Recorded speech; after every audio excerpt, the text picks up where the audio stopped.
santo de Dios. Amén.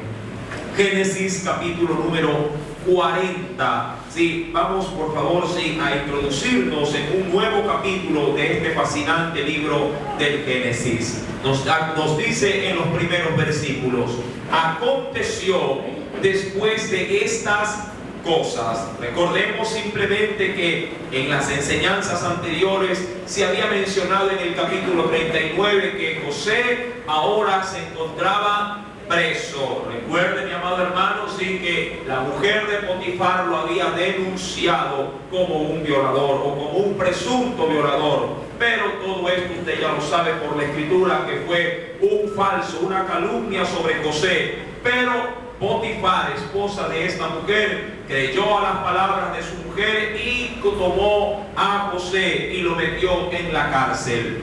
Ahora bien, verso número 1 del capítulo 40 nos dice: aconteció después de estas cosas que el copero del rey de Egipto y el panadero delinquieron contra su señor, el rey de Egipto. El término delinquir, mi amado hermano, es quebrantar la ley. Delinquir se asocia con una contravención, al igual como lo fuera una contravención de tránsito. Sí, es decir, que las señales estaban ahí, pero tanto el copero como el panadero respetaron esa ordenanza, y sobre esa ordenanza cometieron algo que Faraón les había dicho que no lo hagan. La Biblia no habla con respecto a qué clase, en este caso, de transgresión cometió el uno como cometió el otro. Mas, sin embargo, dice un comentarista de manera extra bíblica, no bíblica, sino extra bíblica, que en el caso del panadero, él había enviado, sin darse cuenta, en medio de los panes, en un pan había una piedra. Y otros mencionan que en el caso del copero, una mosca había caído en el vino del rey. Mas, sin embargo, mi amado hermano, más allá de esas conjeturas, algo sí es cierto. Sí, tanto el uno como el otro, al parecer, en una misma celebración que el rey de Egipto estaba dando, no tomaron en cuenta los detalles de atender a su rey como es debido. Y eso originó que ambos en ese mismo día cayeran presos. Ahora, la Biblia, con respecto a el copero y al panadero, la Biblia no solamente nos dice que ellos tenían una función de servir al rey en esas tareas. El copero, al igual que el panadero, tenían también la función de ser consejeros de su rey. Mi amado hermano, para corroborar lo dicho, acompáñeme en el mismo libro del Génesis. Mire lo que nos dice el Señor en el verso número 14. Todos aquellos que servían como oficiales, aún sirviendo a las mesas, también servían de consejeros. Dice el verso número 14, cuando José le habla al copero del rey: acuérdate, le dice, pues, de mí cuando tengas ese bien, es decir, cuando salgas de este lugar. Y te ruego que uses conmigo de misericordia, y mira lo que le dice en la parte final: y hagas mención de mí a Faraón. Es decir, que en este caso tanto el copero como el panadero no solamente traían alimentos al rey, sino que también podían hacer uso de la palabra o del consejo. Querido hermano, el verso 14 nos dice: hagas mención de mí a Faraón y me saques de esta, dice aquí, y me saques de esta casa. Es decir, que también gozaban estos dos de autoridad, porque recuerde, eran oficiales. Como para entender en tiempos modernos, recuerde que aún dentro de las Fuerzas Armadas, el hecho de que alguien sea, por ejemplo, médico, no significa que no tenga un rango de autoridad en dicha institución, ¿verdad? Un oficial, un capitán puede llegar a ser un médico, así como también un sargento podría ser de pronto el que dirige una orquesta, ¿verdad que sí? Mi amado hermano, de la misma manera, en el ámbito real de los egipcios, el panadero y el copero tenían cargos oficiales altos en medio, sí, del parlamento, por así decirlo, egipcio. Estos también tenían la función de probar el alimento antes de que llegue al paladar de Faraón. Ellos de alguna manera sí salvaguardaban la vida de su rey, mas sin embargo, sí, ellos, dice la Biblia, han delinquido. Versículo número 1. Aconteció después de estas cosas que el copero del rey de Egipto y el panadero delinquieron contra su señor, el rey de Egipto. Ahora, verso número 2. ¿Cómo reaccionó Faraón con esto? Y se enojó, dice la Escritura, se enojó Faraón ¿contra quiénes? Contra sus dos, mire, no le dice copero y panadero, sino dice contra sus dos oficiales. Amén. Tenían cargo dentro, sí, en este caso del reino de Faraón. Contra sus dos oficiales, contra el jefe de los coperos y contra el jefe de los panaderos. Ojo, ellos no eran en sí mismos los cocineros o los que exprimían la uva. Ellos estaban puestos por encima de aquellos que lo hacían. Amén. Y eso es importante considerar en esta mañana para poder establecer también la gravedad, pero también al mismo tiempo para darnos una pauta espiritual.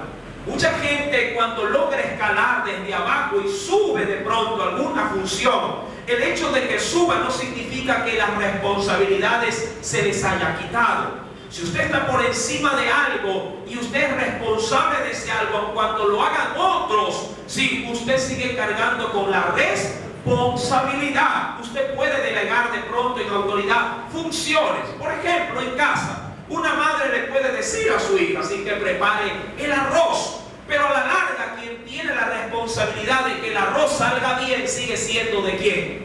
De la madre, ¿verdad? Usted no le puede decir a su esposo, uy, tu hija si no te hizo bien la comida. No, no, la función no era de la hija. Bueno, de pronto la función era de la hija, pero la responsabilidad era de la madre, de probar que a la verdad el plato cuando llegue a la mesa quede, sí, realmente al gusto, sí, al tono, como se suele decir, sí, de quien se va a servir. De la misma manera, tanto el jefe de los coperos como el jefe de los panaderos tenían que tener, sí, o ser minuciosos a la hora de que Faraón se pudiera servir tanto el vino como los panes.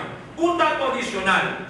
Dicen los historiadores que en el caso del panadero habían cerca de 38 clases de pasteles y 57 clases o diversidad, sí, de formas de poder preparar los bocadillos en cuanto al pan. Sí, son datos simplemente referenciales y curiosos, pero que de todos ellos se los servía Faraón, sí, diariamente. Y eso es muy importante.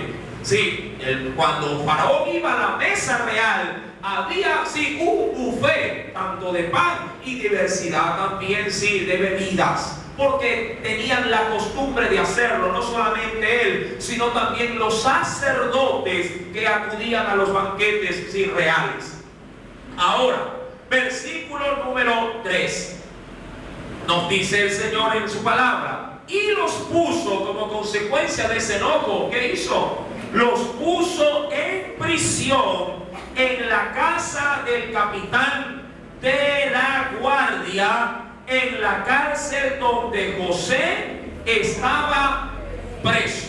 Ahora, la Biblia aquí, aun cuando no da nombres, pero sí nos da el cargo de quién está hablando cuando habla de la cárcel, sí, del oficial de la guardia. ¿Quién era capitán de la guardia, mi amado hermano? Sí, en el tiempo de este faraón no era otro más que el mismo Potifar. Amén. Recuérdelo, mi querido hermano. Acompáñeme a Génesis capítulo 39, versículo número 1.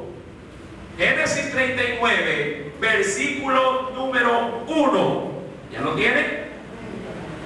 Nos dice el Señor: llevado pues José a Egipto, Potifar, oficial de Faraón, y ahí está el rango que tenía. ¿Qué clase de decir? En este caso en su rango ocupaba capitán de la de la guardia. ¿De qué guardia? De la guardia real de Faraón. No era cualquier capitán. Este capitán era, diríamos en tiempos romanos, era un pretoriano. Ustedes sabrán que en Roma había diferentes tipos de ejércitos. Había un ejército élite en Roma. Los pretorianos se encargaban simplemente de resguardar, sí, en este caso sí, al emperador. Así como hay ya en tiempos modernos, así como hay una guardia presidencial, que son prácticamente el élite de todo, en este caso las Fuerzas Armadas, que resguardan en este caso sí, al presidente, al primer mandatario. En este caso Faraón tenía a uno por encima de los demás oficiales, el cual era Potifar. Vayamos nuevamente, mis amados hermanos, en el capítulo 40, verso número 3. Y los puso, dice la Biblia, en la casa, sí, en la prisión, perdón, en la casa del capitán de la guardia, en la cárcel donde José estaba preso. Recordemos, mi amado hermano, que José ya tenía muchos días sí, en esa prisión. Digo esto porque así lo menciona también el verso número 4 en la parte final, donde nos dice: y estuvieron días en la prisión. Para muchos comentaristas bíblicos, los días se contabilizaron en años. Muchos mencionan que fueron 10 años los que José pasó en la cárcel. Sí, 10 años, mis queridos hermanos. En esa situación, José estuvo ahí y se hizo también de renombre en ese lugar. Recordamos, mi amado hermano, si me acompaña por favor al mismo libro de Génesis, capítulo número 39. Recuerde qué función tenía José en la cárcel, sí, en la que Potifar lo había encerrado. Nos dice el Señor, versículo 21 del capítulo 39, Génesis 39, verso 21. Pero Jehová estaba con José y le extendió su misericordia y le dio gracia en los ojos del jefe de la cárcel. Recuerde que el jefe no era Potifar, era en este caso un encargado que Potifar había puesto en esa cárcel. Y el jefe de la cárcel, verso número 22, y el jefe de la cárcel entregó en mano de José el cuidado de todos los presos. Es decir, que lo hizo como que si fuera un guía, ¿sí? O un administrador dentro de esa cárcel. Versículo 22. ¿Sí? El jefe de la cárcel entregó en manos de José el cuidado de todos los presos que había en aquella prisión. Todo lo que se hacía allí, él lo hacía. Hablando de José. Verso 23. No necesitaba atender el jefe de la cárcel cosa alguna de las que estaban al cuidado de José, porque Jehová estaba con José, y lo que él hacía, Jehová lo prosperaba. Ahora, es en ese lugar donde José, a lo largo de años, sí, había elevado, en este caso aún en su condición de preso, había elevado una jerarquía como administrador guía de ese lugar donde fue a caer el copero y el panadero. Versículo número 4. Y el capitán de la guardia, recuerden, ¿de quién se habla? De Potifar. Encargó de ellos, no al jefe de la cárcel. ¿A quién se lo encargó? ¿A quién, mi amado hermano? A José. Ahora, la Biblia aquí no lo dice, pero mi amado hermano, al parecer el tiempo que pasó José en la cárcel, de alguna manera sí, quitó las asperezas de una situación habida en la casa de Potifar. Hablando propiamente de qué situación: de la acusación no justificada de quien, de su esposa, en contra de José. Al parecer, mis amados hermanos, sí, Potifar se dio cuenta, sí, de que José era un hombre cabal, recto y justo en todo, tanto cuando era libre, entre comillas, como esclavo de la casa de él, como en la cárcel. Sí, hacia atrás tenemos una pregunta.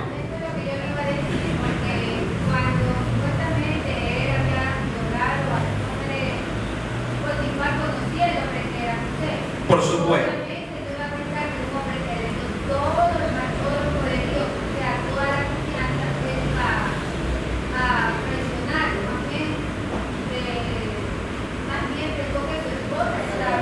Bueno, pudiera ser. Claro que sí. Conforme a su pregunta, también para que pueda salir en grabación, ¿sí? Obviamente, Potifar, ¿sí? Con el pasar de los tiempos, debió haber reflexionado. Y obviamente, la Biblia es clara. La Biblia dice que por sus frutos los conoceréis. No se habla más allá de la mujer de Potifar, cómo, si fue o no expuesta en su pecado, si fue en su traición o en mentira. Pero algo es seguro. Ahora vemos a un Potifar nuevamente depositando la confianza en ¿quién? En un preso llamado José. Y ese preso tenía a su cargo ahora también de atender. Recuerda que eran oficiales. Sí, también tenían rango en la corte de Faraón. Dice en el verso número 4, sí, y el capitán de la guardia encargó de ellos a José, y él les servía, y estuvieron, dice ahí, días. Recuerden que fue mucho tiempo, en el caso sobre todo de José, estuvieron días en la prisión. Ahora, esto aquí, mi amado hermano, me sirve para poder recargar algo. No hay excusa, mi amado hermano, para dejar en alto el testimonio de Cristo. Sí, no hay barreras para poder dejar en alto lo que somos, así las circunstancias sean las más difíciles que se nos presenten. José en la cárcel logró ser un hombre distinguido entre otros presos. Y esto es importante, mi amado hermano. Sí, mire cómo aún en los lugares, diríamos, menos pensados, un hijo de Dios sí puede sacar a relucir la luz, sí, en este caso ya para nosotros, de Cristo. Un ejemplo muy vivo de esto, mi amado hermano, lo fue también el apóstol Pablo. Acompáñenme por favor rápidamente y veamos qué nos dice el Señor en la carta de Filemón en el Nuevo Testamento. Carta de Filemón. ¿Dónde está Filemón? Entre el Génesis y el Apocalipsis, ¿verdad? En la carta de Filemón, mis amados hermanos, veamos si qué nos dice el Señor en su palabra.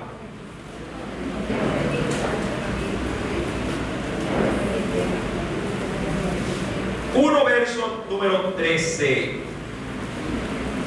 Carta de Filemón.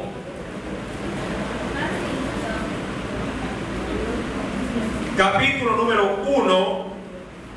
Sí, verso número 13. ¿Ya lo tienen? Después sí de Timoteo, Tito, y de ahí viene Filemón. Amén. Verso número 13. ¿Qué nos dice el Señor?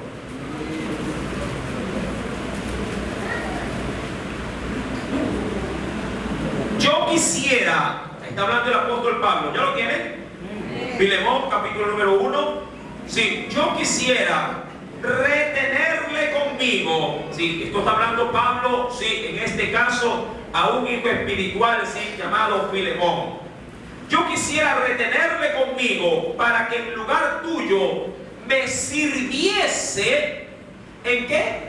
En mis prisiones por el Evangelio. Dice ahí, pero nada quise hacer sin tu consentimiento, para que tu favor no fuese como de necesidad o no fuese como impuesta, sino voluntario. Porque quizá para esto se apartó de ti por algún tiempo, para que le recibieses para siempre. Mi amado hermano, ¿cuál era la situación? Sí, en este caso, en esta carta, Filemón había tenido un esclavo en casa llamado Onésimo. Este siervo, mi amado hermano, había acompañado a Pablo gustosamente en todas, diríamos así, en la parte final de su tercer viaje, en todas las diligencias del Evangelio. Había sido un compañero del Evangelio.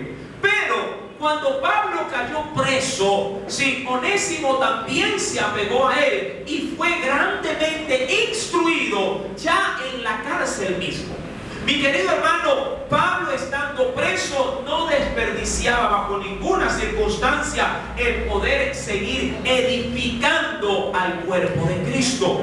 Mi amado hermano, así como José, estando en la cárcel, pudo demostrar buen testimonio, así también lo hizo Pablo cuando él estaba en sus prisiones. De hecho, cuando usted va al verso 8 y 9 de la misma carta de Filemón, dice el Señor: por lo cual, aun cuando tengo mucha libertad en Cristo, pero esa libertad no era la del cuerpo, más adelante lo va a decir, aun cuando tengo mucha libertad en Cristo para mandarte lo que conviene, más bien te ruego por amor, siendo como soy. ¿Qué cosa era Pablo?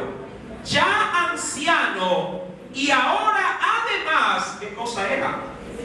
Prisionero en Jesucristo.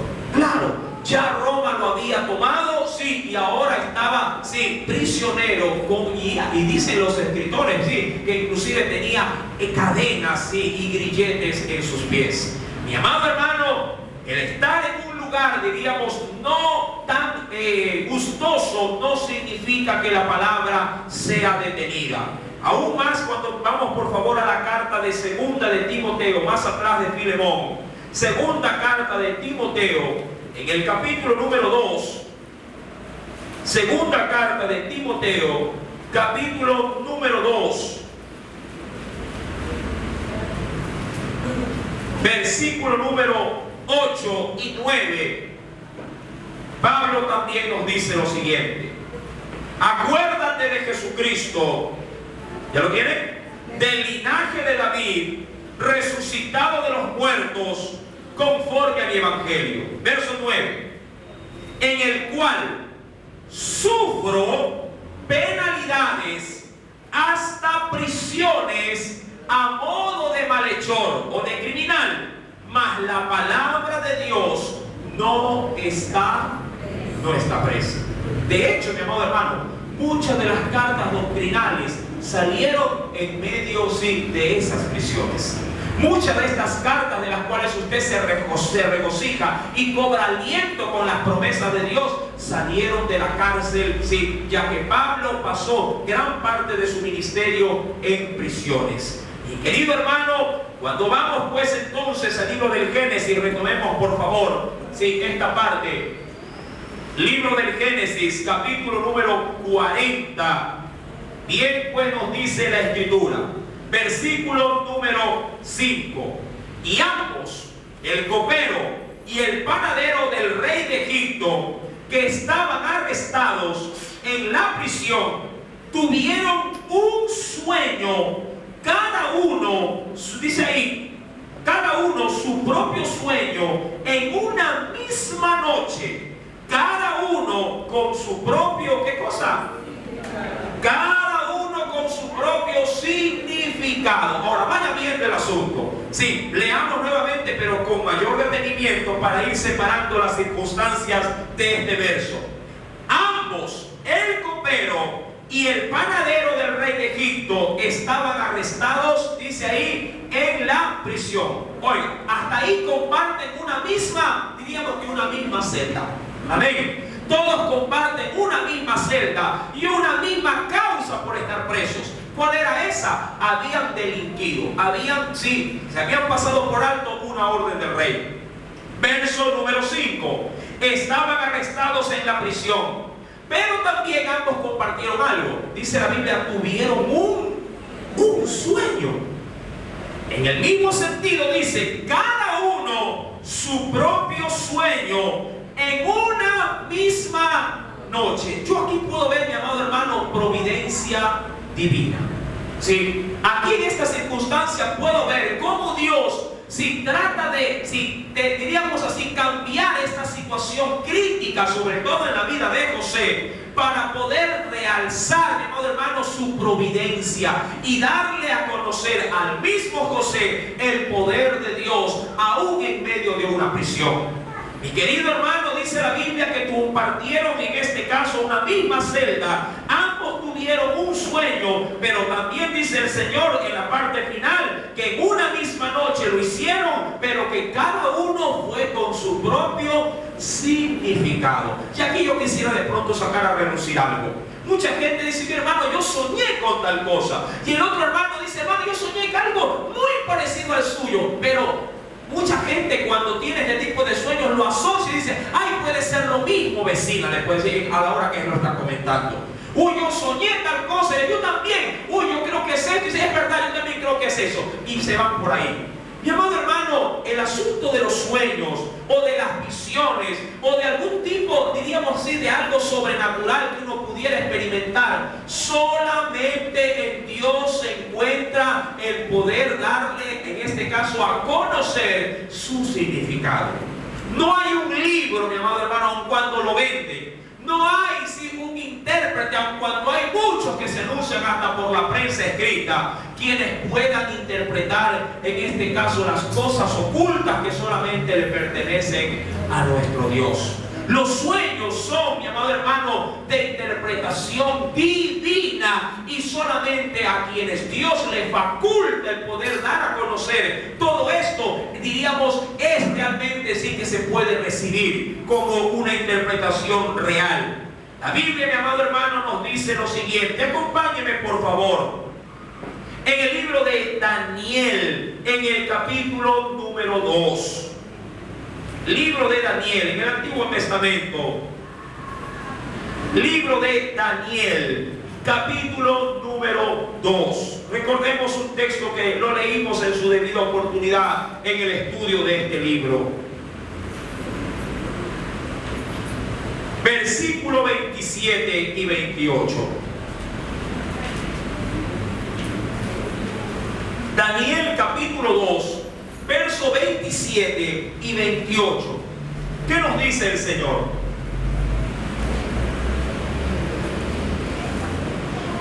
¿Ya lo encontró? Daniel respondió delante del rey diciendo: el misterio que el rey demanda, ni sabios, ni astrólogos, ni magos, ni adivinos lo pueden revelar al rey. Y entendamos que el rey había tenido un sueño. Ahora, ¿qué es lo primero que dice Daniel en ese sentido? Pues cuando confronta a su rey, que todo aquello que ocurre y que sucede en este mundo, en este caso de sueños, en este mundo espiritual, no hay hombre en la tierra que lo pueda interpretar. Por eso es que en el versículo 27 le dice el misterio, porque ¿cómo lo considera para los ojos de Daniel todo esto? Como un misterio, como algo oculto. El misterio que el rey demanda, ni sabios, ni astrólogos, ni magos, ni adivinos lo pueden revelar. Uy, hermano, soñé que culebra, ¿qué será? Sí, y de ahí buscan algún libro que diga serpiente, culebra o algo por el estilo. Sí, y buscan o tratan de buscar el significado. Uy, hermano, soñé con agua sucia, ¿qué será? Y van donde de pronto la vecina o donde la bruja del barrio, y ahí tratan de averiguar cómo es el asunto. Mi amado hermano, si no entorpezcamos en este caso, sí, aquello que Dios sí en su potestad sí puede revelar. Es mejor cuando te encuentres turbado por alguna situación de sueño o algo semejante, a que dobles tu rodilla y pongas eso que te ha intrigado en las manos de Dios, porque Él obrará siempre, mi amado hermano, conforme a su voluntad en nuestras vidas. Amén. Recuerde que los sueños no rigen nuestra vida. Sí, el Espíritu Santo sí. Y si algo el Señor nos quiere advertir por medio de algún sueño o revelación, sí, mi amado hermano, lo hará. ¿Para qué? Para que corrijamos nuestro modo de vivir y seamos santos. Amén. Ahora dice el Señor, si no hay hombre alguno quien lo pueda dar a conocer, ¿quién entonces? El verso 28 lo complementa, del capítulo 2 de Daniel. Pero hay un Dios, dice Daniel ahí, hay un Dios en los cielos, el cual revela los... ¿Qué cosa revela? Él, mi amado hermano, revela los misterios. Y Él ha hecho saber al rey Nabucodonosor lo que ha de acontecer en los postreros días. He aquí tu sueño y las visiones que has tenido en tu cama. Amén. Y de ahí, como usted sabrá, Daniel, con la ayuda de Dios, le da a conocer al rey todo lo que él había visto en su sueño. Cuando volvemos a Génesis capítulo número 40, el mismo José da de una manera muy simplificada las mismas palabras que Daniel ya, sí, en este caso nos dio a conocer. Acompáñenme por favor en el verso número 8 y miremos lo que contesta Daniel. Ellos le dijeron, es decir, sí, tanto el copero como el panadero, ellos le dijeron, hemos tenido un sueño y no hay quien lo interprete. Entonces le dijo José, no son de Dios. ¿Qué cosa? ¿Qué son de Dios, mi amado hermano, para los sueños? No son de Dios las interpretaciones. Cuando usted tenga un sueño donde mí no venga, porque yo no soy intérprete de sueños. La verdad es esa. Yo lo puedo oír y puedo orar juntamente con usted para que el Señor le dé paz, sí, con respecto a cualquier intriga, sí, con respecto a un sueño que lo turbe, sí, pero yo intérprete no soy.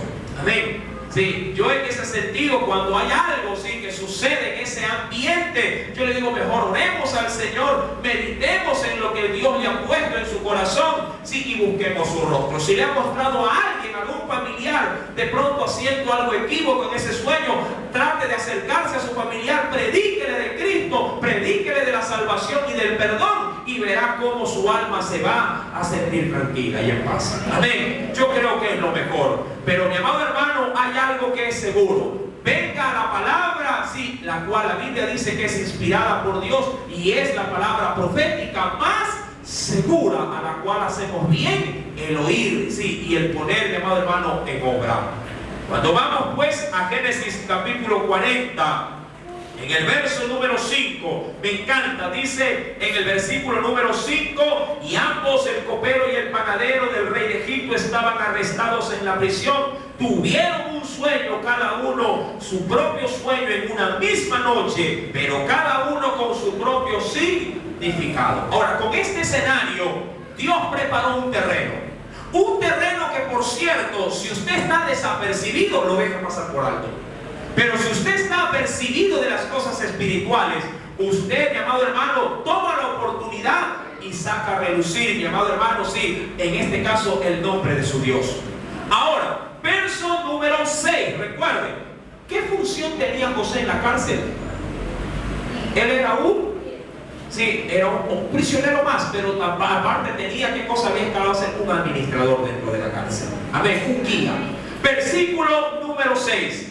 Vino a ellos, y vaya viendo cómo era la labor de José, como para que se dé una idea. Vino a ellos José por la mañana. Ahora, importante, este hombre ya tenía una costumbre dentro de la cárcel, hacerse cargo de los oficios desde muy temprano. Hay quienes no tienen empleo y salen a buscar empleo a las 10 de la mañana. Se muestra obviamente que no hay diligencia. Cuando usted necesita algo, tiene que madrugar, ¿no le parece? Ahora, este hombre muestra mucha responsabilidad, hablando de José. Vino a ellos, sí, José por la mañana. Ahora, importante, de entre todos los presos que han de haber habido algunos, ¿a quiénes vino primerito? ¿A quiénes? A ellos. ¿Por qué? ¿Quién le había encargado a estos dos?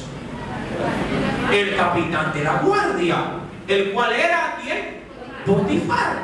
Muy importante, mi amado hermano. Yo diría, si usted hubiese sido un corazón de esos que guarda rencor, de esos que guarda, mi amado hermano, odio y no le permite a Dios que lo liberte en esa parte, sí, en su corazón, pregunto yo, José hubiese mostrado diligencia de aquel hombre que él mismo lo había puesto en la cárcel. ¿Quién lo había metido allá? Potifar. Bien dice la palabra que a nadie debemos pagar mal por mal. A los que te odian, a los que nos maldice, la Biblia nos manda más bien a bendecirlos. Mi amado hermano, mire, Potifar lo metió en la cárcel a José. Potifar le hizo un daño a José, sabiendo José que él era justo. Sí, y ahora, mi amado hermano, a la primera, diríamos así, cantar del gallo, lo primero que hace es seguir obedeciendo a aquel hombre que lo había metido en la cárcel. Y fue de mañana a atender a los primeros presos que Potifar le había dicho que tenía que velar. Amén. Mire, versículo número 6. Vino a ellos por la mañana. Mostró mucha diligencia, mi querido hermano, este varón. Versículo número 6. Y adicionalmente, dice, me encanta, y los miró. Mire, en la Biblia nada, yo siempre le digo esto, en la Biblia nada hay al azar, nada está suelto. Si todo tiene una razón de ser. Los miró. ¿Qué implica eso, mi querido hermano? Vamos a despertar, vamos a tratar de forzar respuesta. ¿Qué implicaba eso, mi hermano? Observar, mirar solamente como ya, claro. observar el rostro que fue. Es decir, que fue, en ese sentido, sí fue detallista. Usted puede conversar con alguien, pero puede hacerlo de una manera muy, diríamos así, muy simple, sin poner mayor asunto, sin atención a las palabras. De pronto usted está conversando y no tiene mucho interés de pronto de esa conversación o lo que diga esa persona. La persona dice, uy, ¿sabe qué? Que estoy enfermo. Ah, de verdad. Ah, ya, de ahí se va. Y al rato te olvida lo que conversó. Pero cuando hay interés y dice, uy, estoy enfermo, usted y pregunta, hermano, ¿verdad? Usted le dice que está enfermo. Y hasta inclusive le recomienda qué puede tomar por esa enfermedad. ¿Verdad que sí? Pero cuando hay interés, cuando hay verdaderamente una preocupación por el prójimo. Mi hermano, José llegó a ser tan diligente, llegó a ser tan, en este caso, tan detallista. Por eso fue, mi hermano, que él sobresalió aún en medio de una prisión. Y ¿sabía usted que el Señor a nosotros nos demanda lo mismo? Yo quisiera que me acompañe, no pierda Génesis capítulo número 40. Quisiera que me acompañe a Lucas capítulo 17. El Señor siempre nos va a pedir más de lo que Él ya nos exige. Veamos qué dice la Biblia. Lucas capítulo 17. Lucas, Evangelio según San Lucas, capítulo número 17.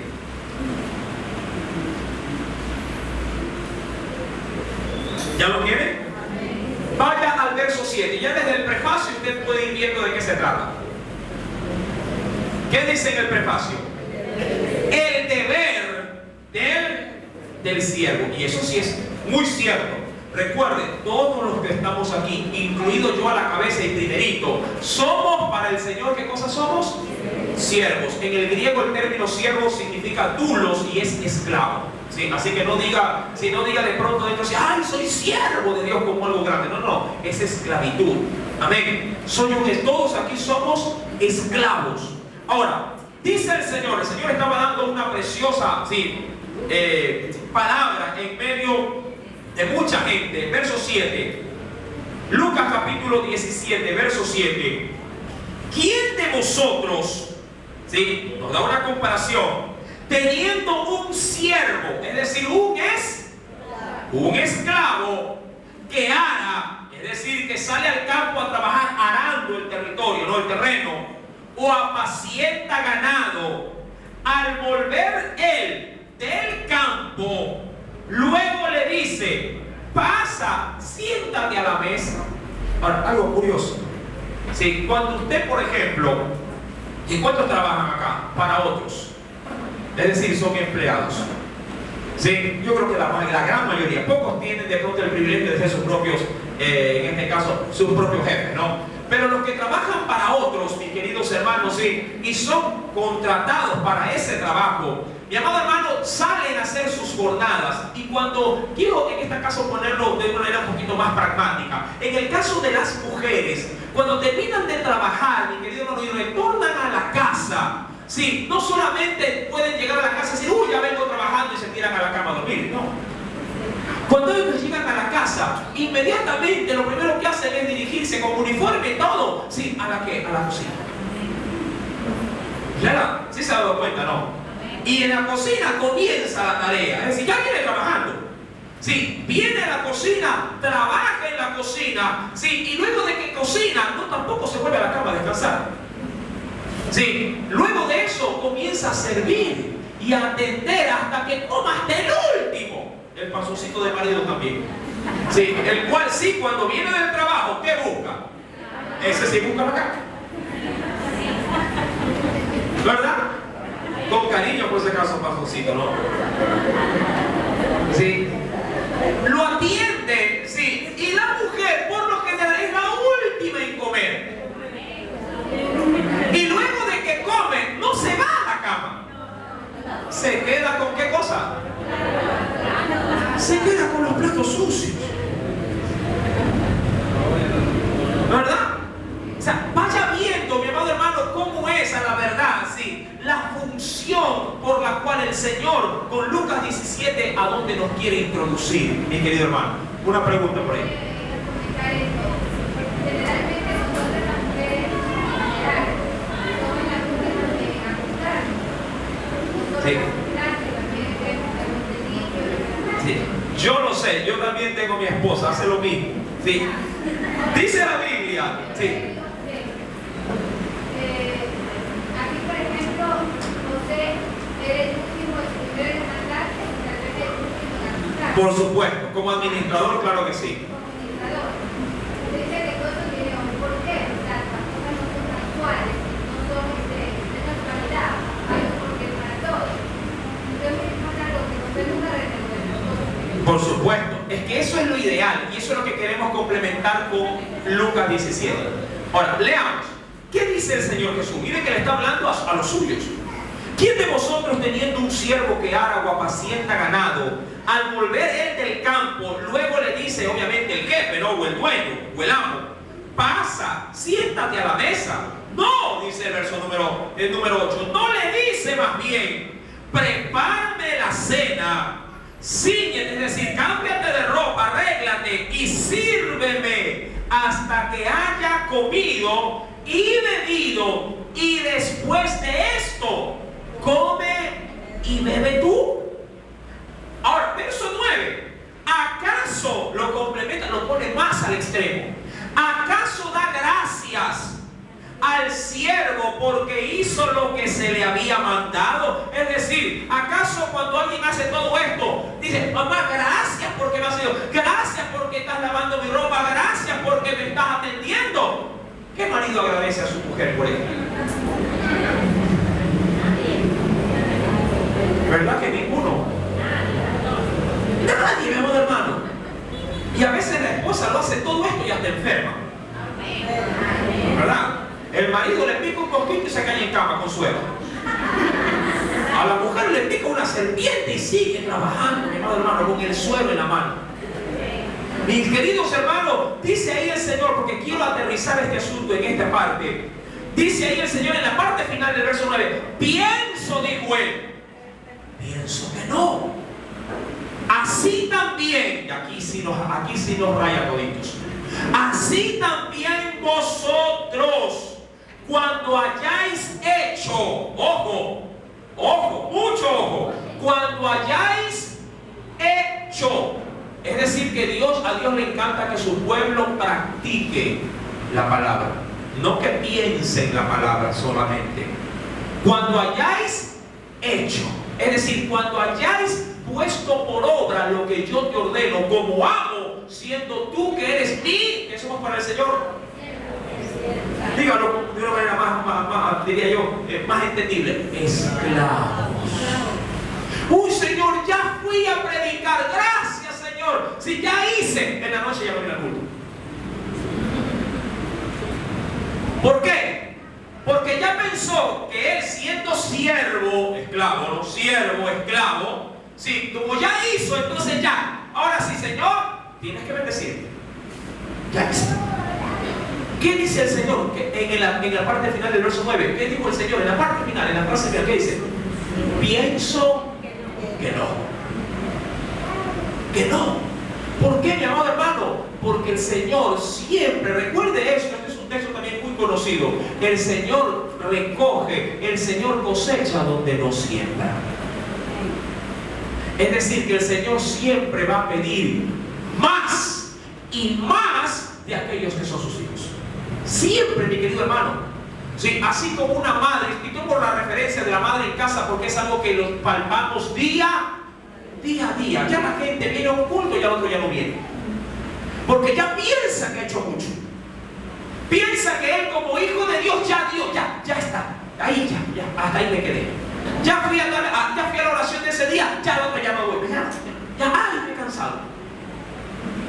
Pregunto, cuando llegas a casa te dicen, uy, mamita está cansada, mamita, quédese usted aquí que yo le voy a cocinar. Así le dicen en la casa. Así le dice el marido en casa. Uy, está cansada, mi vida. Yo le sobo los pies y yo cocino y yo le hago todo. Usted descanse. Así le dicen en casa. ¿Verdad que no? Dice el Señor, pienso que no. Ahora, si eso que pasa prácticamente a diario en la casa, mi amado hermano, en las cosas de Dios es algo muy similar. Hay gente que penosamente hoy es domingo. Digo penosamente porque hay gente que solamente viene el domingo, ¿verdad? Pero no nos miremos. No nos miremos. Solo los domingos. Porque pensamos que eso es más que suficiente. ¿Por qué, mi amado hermano? Porque así nos han inculcado desde la tradición tradicional, en este caso voy a ser muy práctico, del catolicismo. El domingo, hermano, es del Señor. Sí, el domingo. Mi amado hermano, todos los días son de Dios. Y todos los días hay alimento de Dios en la casa de su Dios para su pueblo. Amén. Y todos los días debemos de ser fieles con aquel que se muestra fiel de lunes a domingo. Él se muestra fiel de lunes a domingo, no el domingo. El domingo es un día más que el Señor bendice. Mi querido hermano, dice el Señor en el verso 10, así también vosotros, cuando hayáis hecho todo lo que os ha sido ordenado. Ahora pregunto, ¿cuántos hacen? Primeramente, ¿cuántos hacen lo que se les ordena? En Dios estoy hablando. Porque el asunto va a remarcar muy fuerte con aquellos que primeramente hacen lo que se les ordena. Recuerda que en el caso del ejemplo que da Jesús, es que se le manda a un esclavo a arar en el campo, es decir, a trabajar fuera de su casa. ¿Cuántos saben que hay trabajo fuera de estas cuatro paredes en el Señor? ¿Hay o no hay trabajo? Mire, la Biblia dice que en el caso del Señor, trabajo sí hay. El problema es que faltan trabajadores. Me angustié este día sábado, ya estoy más que angustiado, estoy orando por esto. ¿Cuántos sabemos para predicar el Evangelio? ¿Cuántos vienen a predicar el Evangelio? No hago alzar manos para no avergonzar a nadie, pero usted sabe quién viene y quién no viene. ¿Verdad que sí? Pero todos sí confesamos ser siervos de Dios, que recuerde que siervos es ser esclavos. Yo sé que todos tenemos excusas, toditos tenemos excusas para no hacer lo que Dios nos ha ordenado hacer. Mi querido hermano, la Biblia en ese sentido sí nos confronta, nos desnuda y hasta cierto punto internamente el Espíritu Santo sí nos avergüenza, pero acá adentro sí nos pega y nos dice, uy, tú estás ahí en la lista. Uy, tú eres el que vienes el domingo. Solamente, claro está, porque de lunes a sábado, sí, para ti Dios no existe. Mi amado hermano, el Señor dice lo que ha sido ordenado. Decir, siervos, miren, haciendo lo que se nos ordena hacer. Ya de por sí el Señor quiere que tengamos una actitud o una postura. ¿Cuál es esa? Siervos inútiles somos. Es decir, que cuando salgo a predicar, que cuando regalo un tratadito, que cuando estoy de pronto evangelizando dentro de mi trabajo, que cuando vengo en el carro de pronto predicando también el Evangelio, que cuando estoy orando porque Dios me manda a orar, que cuando estoy leyendo la palabra porque Dios me manda a leer la palabra, que cuando vengo a congregarme lo más de los días que pueda, y lo hago, mi querido hermano, que cuando haga todo eso, la Biblia dice que yo debo de decirme delante de un espejo, soy un siervo. Pero recuerden, el Señor de todo eso, cuando ya termino, me dice, y ahora ven a servir. Todo, cuando ya termines de hacer con el prójimo todo lo que te ordeno que tienes que hacer y que debes de hacer, cuando lo hagas, sí, ven, porque aún así te falta que me sirvas a mí. ¿En dónde? En tu intimidad. Quiero que vengas, quiero que prepares la mesa, quiero que me sirvas. Eso ya sucede puertas adentro. Y hay quienes no hacen ni lo más, digamos, evidente, ni mucho menos lo más confidente. ¿Cómo está tu relación con Cristo? ¿Cómo está tu relación con Dios? José, en la cárcel, donde de pronto diría cualquiera, aquí no se puede hacer nada para el Señor, lo estaba haciendo todo. Mi amado hermano, la cárcel, la vida de la cárcel de José va a ser una plataforma, porque José va a saltar del hoyo, del pozo, va a saltar al trono. Ten por cierto eso, porque si fueres fiel en lo poco, ¿verdad?, en lo mucho Dios nos va también a corresponder. José, mi querido hermano, en la cárcel sirvió. En la cárcel fue un hombre detallista. Acompáñeme por favor a Génesis. Por eso digo que en la Escritura no hay nada al azar. ¿Cómo estás leyendo la Biblia, mi amado hermano? Valdría la pregunta que le hace, sí, al etíope. Valdría la pregunta que le hace Felipe al etíope. ¿Entiendes lo que lees? Y lo que es más sorprendente, ¿vives lo que estás entendiendo? Capítulo 40, verso número 6. Recuerden, vino a ellos José por la mañana. Es decir, fue muy diligente. Segundo, los miró. Es decir, que prestó atención aún para ver cómo estaban sus semblantes. ¿Se acuerdan de cuando Daniel estaba en Babilonia? Y ellos dijeron: no queremos contaminarnos con la comida del rey, porque obviamente el rey primeramente ofrecía sus grandes banquetes, se los ofrecía a sus dioses paganos y luego se servían. Y Daniel dijo: no, yo de ahí no quiero comer, porque yo quiero conservarme, hasta en eso me quiero conservar limpio. ¿Qué les dijo, mi amado hermano? Sí, quien estaba a cargo del cuidado de los presos: uy, pero sus semblantes van a decaer.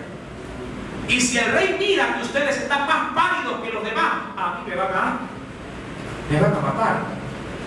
Mi amado hermano, José, dice la Biblia, que los miró, pero no solamente los vio, sino que al verlos, ¿de qué se dio cuenta?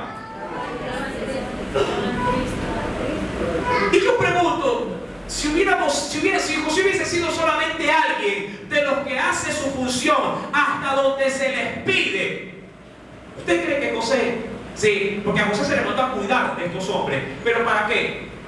¿Para qué cosa? Para que de pronto estuvieran seguros y con las pancitas bien llenas.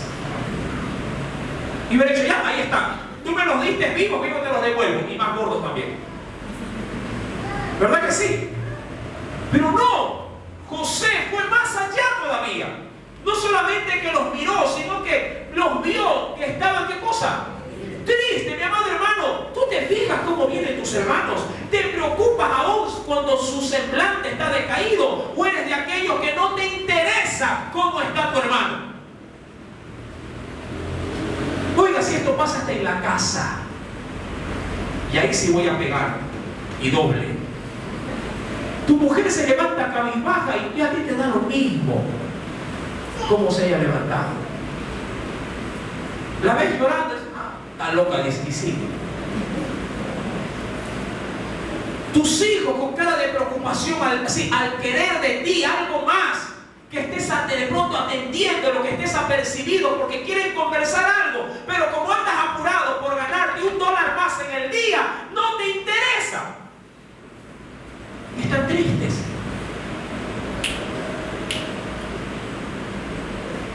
Mis queridos hermanos, tengamos presente que la palabra de Dios nos confronta con realidades como estas. Amén. Nos confronta, mis queridos hermanos, porque el Señor siempre querrá más de nosotros. No te justifiques diciendo que eres un hombre y una mujer muy ocupado y ocupada. Pregunto, cuando usted va a los evangelios, ¿a cuántos vagos llamó el Señor para que sean sus discípulos? ¿A cuántos llamó? ¿A cuántos los vio ociosos en las plazas, ahí sentados, ahí arrimados así, sin nada que hacer? Y Jesús pasando: este está ocioso, ven, no, el Señor llamó gente ocupada. Llamó a gente que estaba trabajando de pronto tras el banco de los tributos. Llamó gente que estaba pescando. Llamó gente que estaba reventando redes. Llamó gente que ya estaba, mi amado hermano, con su itinerario lleno. Dios no trabaja con los ociosos. Ahora, que Dios te llame siendo ocupado, tú no le quieras dar la importancia al trabajo del Dios viviente que te ha dado todo. Eso claro que es tu problema. Pero lo que tú estás sembrando lo vas a cosechar. Estás ocupado, vienes, trabajas 12 horas diarias, perfecto, eres el candidato ideal para venir a servir. Te acuestas a las 3 de la mañana, te aplaudo, eres la candidata ideal para decirle al Señor: Señor, aquí estoy, para de 3 a 6 seguir sirviendo. ¿Sí me estás entendiendo? Ay, hermano, estoy en fútbol, estoy en la agenda, que fulano, que sultano, que el colegio. Oiga, porque la colegiatura y la escuela es la excusa ideal, sobre todo para las madres. Es la excusa ideal. Para los hombres, el trabajo, hermano, el dinero, es la excusa ideal para no hacer lo que el Señor nos está implorando que lo hagamos. Y cuando lo hacemos, mi amado hermano, la postura de los hijos de Dios debe de ser la misma que nos recomendó en Lucas 17. Señor, siervo inútiles somos. ¿Qué excusa le vamos a poner al Señor? Mira que luego de haber hecho todo, José, luego de haber ido de mañana, de pronto a arreglar, a limpiar, recuerda que estaban en una cárcel. Ahí usted cuando iba al baño no iba a bajar la válvula. Usted en el baño va, hace sus necesidades, baja la válvula y ya, listo, allá no, mi amado hermano, en esas cárceles, sí, había que coger el lavacara, había que coger balde y con pan en mano coger el excremento, depositarlo y irlo a sacar afuera y enterrarlo. Mi amado hermano, la situación era crítica, pero José demostraba fidelidad. Y como le digo, él iba más allá, no solamente atendía, sino que ahora estaba preocupado porque en las caras de estos dos estaban tristes. Usted ha visto a muchos hermanos salir por estas puertas con una cara cabizbaja, pero lo más ideal, ¿le ha interesado saber por qué? Se ha tomado la molestia, pero claro, como somos tan egoístas, solamente nos preocupa el rostro de los nuestros, pero no el de nuestros hermanos. ¿Verdad? Pastor, me mío, mire cómo está. Y yo le digo: hermana, ya usted fue a orar por el hermano que está más allá. Mire también cómo él está, y él no está buscando ayuda. Mi amado hermano, somos una familia, somos un cuerpo en Cristo Jesús, donde todos los órganos dependen de otros órganos, pero la cabeza es Cristo. ¿Sí me está entendiendo? ¿O cambiamos el mensaje? Pregunto. Pastor, viéndonos todos aquí, como usted dice que tú dices, viviendo a ver los rostros en la cara, aquí todos solamente con las preguntas que le estamos respondiendo a lo que usted pregunta. Para predicar o para hacer ciertas cosas que el Señor llama a hacer, tenemos que a veces pensar en el mismo contorno familiar, como dice la palabra, o en Jerusalén. ¿Cómo podemos irnos de otra persona llevando una maleta de pecado y de cargas para predicarle a otro con poder? Si llevamos maldición, no bendición. Muy buena su pregunta, y la Biblia tiene una muy buena respuesta. El que quiere ser, dice la Biblia, mi discípulo, tome cada día su cruz y sígame. ¿Qué implica eso, mis queridos hermanos? Tú sabes, mi amado hermano, tus imperfecciones. ¿Quién más que tú mismo que las conoces? ¿Verdad que sí? Obvio, tienes que comenzar primeramente a qué cosa tratar con los tuyos. Pero no excuses de tu responsabilidad espiritual a Dios solamente enfrancándote con los tuyos. No te puedes enfrascar solamente con los tuyos. Tendrá que llegar un momento en tu vida por el crecimiento que Dios mismo te demanda. Por eso es que el Señor no quiere que nos quedemos solamente en la etapa de la leche espiritual, sino que llegamos a comer alimento sólido, ¿sí? ¿Verdad? Para poder derrumbarnos, ayudar a los demás. Es obvio que primeramente hay que tratar de soliviantar los problemas que hay en casa. Pero no me puedes decir a mí o a Dios, decirle: Señor, tengo 20 años tratando de resolver los problemas en casa. Tengo toda una vida, me estoy haciendo viejo y todavía no puedo resolver los problemas en casa. Entonces, ¿de qué poder estamos hablando? ¿De qué cambio estamos hablando? ¿De qué labor estamos hablando? ¿Sí me está entendiendo? No se puede ser indolente en las cosas de Dios. No podemos ser tan fríos como para tocar una puerta, entregar un tratado y ver que alguien sale llorando y dice, ya le entregué el tratado, hermano, gracias, y pasa la otra vida. Tiene que detenerse, tiene que consolar, tiene que identificarse, tiene que ser más humano en Dios. Amén. Pero para poder ser más sensible, debemos también, mi amado hermano, ser sensibles a la hora de tener nuestra comunión con el Señor. Hay hombres, mi amado hermano, aun cuando esto no identifica realmente una pasión en la oración, pero hay hombres que no derraman ni una lágrima cuando están en intimidad con Dios. Son tan fríos con su Señor. Cristo lloró y aún, mi amado hermano, sangre, sí, parecido a semejanza de sangre, sí, en su sudor, en sus lágrimas, clamando, mi amado hermano, por la condición del hombre. ¿Qué tan estás? ¿Qué tan dispuesto? ¿Qué tan esforzado estás en el caminar del Evangelio? Piensa, mi querido hermano, que tu labor actual está satisfaciendo los estándares de Dios. Tú que le exiges, mi querida esposa, a tu marido, que no falte con la papa, que no falte con el dinero, que no falte con su responsabilidad, que no falte en pagar la luz, que no falte de pronto en traer alimento. Tú que mismo estás, mi amado hermano, dando para Dios, le estás entregando todo lo que estás exigiendo. Pides de otros que te cumplan, pero tú le estás cumpliendo a Dios. Mira que no estoy hablando de dinero. No estoy hablando ni de diezmo, ni de ofrenda, ni de algo que se le parezca. Estoy hablando de tu propia vida. José no tenía ni un céntimo para dar. Él estaba en esa cárcel en una sola condición, como un preso más. Esa era la condición de José en la cárcel. Un preso más. Potifar no venía a fin de mes. A ver, José, qué buena labor. Ven, vamos a darte. ¿Cuánto te doy? $500. Era un preso más. Y recuerda que tenía una sentencia José en la cárcel. ¿Cuál era la sentencia? Tenía cadena perpetua. ¿Saben por qué sale? Por pura gracia.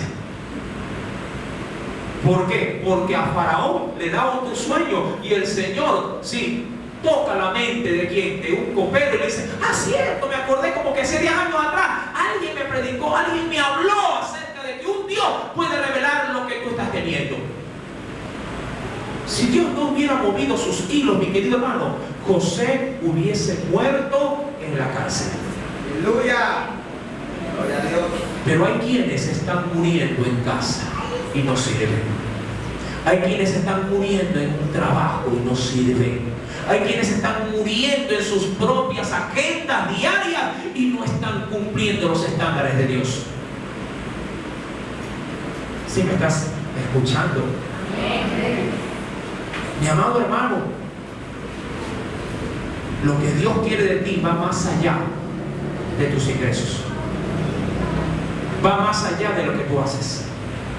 El Señor dice en su palabra, en el versículo número 6, viendo ellos a José por la mañana, los miró y aquí estaban tristes. Y él, mi amado hermano, no solamente que los vio, sino que dio ese más allá. Les preguntó. Mucha gente dirá, ¿y a mí qué me importa que el hermano salga llorando por aquí? Pues debería de importarte. A mí qué me importa que el hermano salga acongojado o suspirando. A mí qué me importa, pues debería de importarte. Si no tuviéramos una postura muy similar a la de Caín, donde Dios le pregunta a Caín, ¿dónde está tu hermano? Y él muy sarcásticamente y de manera endurecida dice, ¿y acaso soy yo guarda de mi hermano? Pues déjame decirte que sí, cada uno de nosotros somos guarda de nuestro hermano. Porque el Espíritu Santo guarda a cada uno de nuestras vidas.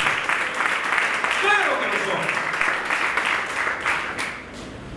Y él preguntó a aquellos oficiales de Faraón que estaban con él en la prisión de la casa de su señor, diciendo, ¿por qué parecen hoy? Mire, es decir, que cada día era la costumbre ya. ¿Verdad que era una costumbre? Ahí lo dice. ¿Por qué hoy? Sí, está mal, ¿qué cosa? Vuestros. Es decir, que cada día los veía. Si no veía la sonrisa, si no veía la contestación de un saludo, decía, ay, mi hermano, algo le pasa, yo lo voy a visitar. que otro día hablé acerca de esto. La labor, mi amado hermano, de visitarnos no solamente es la labor del pastor, es la labor de la iglesia. Aquí se dijo una pregunta. Primero hay que corregir los males en casa, ¿verdad que sí? ¿Sí o no? Y si nos vamos al ámbito eclesial, nos visitamos los unos a los otros, nos animamos los unos a los otros, nos llamamos entre nosotros. Hermano, vas a ir al culto. Uy, ya que no te vi, ¿pero qué te parece si vamos? Sí, está bien, hoy día vamos. Tú que vives cerca de tu casa, mi querido hermano, sí, de otro hermano, ¿qué te cuesta pasar y decir, manita, vamos, voy a la iglesia, la digo, vamos, animándose los unos a los otros? Si todos formamos iglesia, el día que el pastor no esté, el día que el pastor se enferma, ¿quién, mi amado hermano, hará la labor? Aprendamos a ser servidores de Dios, a dar más allá de lo que el Señor ya nos ha pedido, porque haciendo todo esto, mi amado hermano, igual la postura de su pueblo debe de seguir siendo la misma. Siervos inútiles somos. Pregunta. Pastora, de acuerdo a lo que usted dice, aquí más o menos somos como cuando uno va a una empresa, a un club. Cuando recién nos conocemos, no nos importamos porque no tenemos intimidad ni nada por el estilo. Aquí en niveles somos iguales, no hay confraternidad. Aquí nos sentamos y no sabemos ni cómo se llama el de al lado, ni a dónde vive, ni qué hace. Entonces se necesita tener confraternidad. Perfecto. Tomando sus palabras, mi amado hermano, la iglesia es más que un club social. La iglesia es un cuerpo. El hígado no puede funcionar sin el riñón y viceversa. La mano necesita dedos para poder tomar algo. Para poder masticar los alimentos se necesita, sí, cada muela, cada diente. Para poder apreciar las maravillas que Dios ha hecho se necesita vista. Mi amado hermano, pero solamente, y esto lo hablo en términos muy generales, solamente a veces en las iglesias, así, al cuerpo de Cristo le gusta y prefiere andar desmembrado y caminar desmembrado por el mundo, y así predicar del amor y de la unidad en Cristo. Cuando a la verdad, mi amado hermano, entre nosotros debemos de corregir todas estas falencias. Acércate a tu hermano, pregunta por tu hermano, no te vayas corriendo, uy, es tarde, y sales corriendo. No digo que no haya un día que tengas que salir corriendo por algo que tengas que hacer, pero no te digo, mi querido hermano, sí, que diariamente hagas lo mismo. Tú tienes que aprender, mi amado hermano, sí, en Cristo, en el Señor, debes de aprender a tener armonía con tus hermanos y también de identificarte con aquellos que aún no teniendo a Cristo necesitan que tú tomes la iniciativa. Recuerda, es José el que los ve tristes y es José el que se acerca y es José el que les pregunta. Esto no se habla de ser metido, esto se habla de ser interesado para poder ser de bendición, para poder compartir de gracia lo que de gracia Cristo nos ha dado. Amén. ¿Has recibido de gracia en esta mañana? ¿Verdad que sí? Dalo de gracia. Primero en casa, luego en esta iglesia y luego hasta el último de la tierra. Y solo así realzarás con tu propia vida el Evangelio de Cristo. ¿Qué pasará con el copero y el panadero el próximo día domingo? Lo sabemos. Pregunta. Porque usted dice, es necesario a veces que un grupo necesita un liderazgo, que usted es pastor de la congregación de la iglesia, pero se necesita una persona que dirija toda la iglesia a una confraternización, en este caso como hacen los alcohólicos anónimos. Se conocen, conversación, ellos dicen su vida y todos los problemas, de esa manera tiene que tomar contacto. Si no, no vamos a llegar nunca. Claro. Aquí hay un asunto, aquí hay un agravante, como usted bien lo ha mencionado. En la iglesia, sobre todo en esta, las puertas siempre están abiertas. E inclusive se han designado días para atender a los hermanos que están en necesidad. Pero aquí viene un asunto. Se los convoca, se los invita, saben los horarios, pero no vienen. Y el asunto es que muchos se están ahogando y no piden auxilio. ¿Se acuerda cuando se anunciaba aquí? Martes, ¿qué se decía? Consejería. Yo pregunto, ¿cuántos matrimonios vinieron? Le hago una pregunta estándar. ¿Cuántos tienen problemas en el matrimonio? ¿Cuántos vinieron? 80. ¿Ah? ¿Cuántos vienen, mi amado hermano? ¿Verdad? Mi querido hermano, sí, bien dijo Jesús. ¿Cuántas veces, hablando de Jerusalén, quise cogerlos como la gallina junta sus polluelos, pero no quisisteis? Más bien les dijo el Señor, anticipándose a esas palabras, ¿sí? Oh Jerusalén, tú que matas a tus profetas y a los quienes le son enviados. Mi amado hermano, la iglesia no es para destruirnos unos a otros, sino para ser edificados unos a otros con un solo vínculo, el vínculo más perfecto que puede tener la iglesia y el don más maravilloso, el don del amor de nuestro Dios. Amén. Sí, edifiquemos ese amor, construyamos ese amor y yo le aseguro que seremos mejores cada día con el poder del Espíritu Santo. Amén. Espero que el Señor haya hablado hoy a su vida. ¡Aleluya! Oremos.